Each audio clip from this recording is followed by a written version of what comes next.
కరీంనగర్, ఆదిలాబాద్, మెదక్, నిజామాబాద్ ఉమ్మడి పుట్టభద్రి ఎన్నికల్లో ఎమ్మెల్సీ ఎన్నికల్లో భాగంగా నిజామాబాద్ జిల్లాలో బీజేపీ కార్యకర్తలతో సమావేశం నిర్వహించారు. ఎమ్మెల్సీ అంజిరెడ్డి అభ్యర్థి ఎవరైతే ఎమ్మెల్సీ అభ్యర్థి అంజిరెడ్డి గ్రామీణ ప్రాంతాల్లో యువతను ఆకర్షించే ప్రయత్నం చేస్తున్నారు. అలాగే ఎన్నికల ప్రచారం ఊపందుకుందని చెప్పుకోవచ్చు.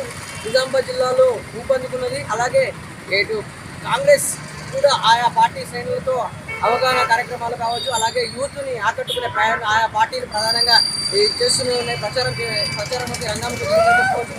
జిల్లాలో మాత్రం రాజకీయ వేడి కొనసాగుతుందని చెప్పుకోవచ్చు. జిల్లాలో టీఆర్ఎస్ పార్టీ అభ్యర్థి ఇప్పటివరకు ఎమ్మెల్సీ అభ్యర్థిని నియమించకపోవడంతో ఇటు కాంగ్రెస్ బీజేపీ మధ్య హోరాహోరీ పోటీ కొనసాగే నేపథ్యంలో కనిపిస్తుంది. అలాగే జిల్లాకు సంబంధించినట్లయితే జిల్లాలో యువతను అన్ని రకాల్లో కాంగ్రెస్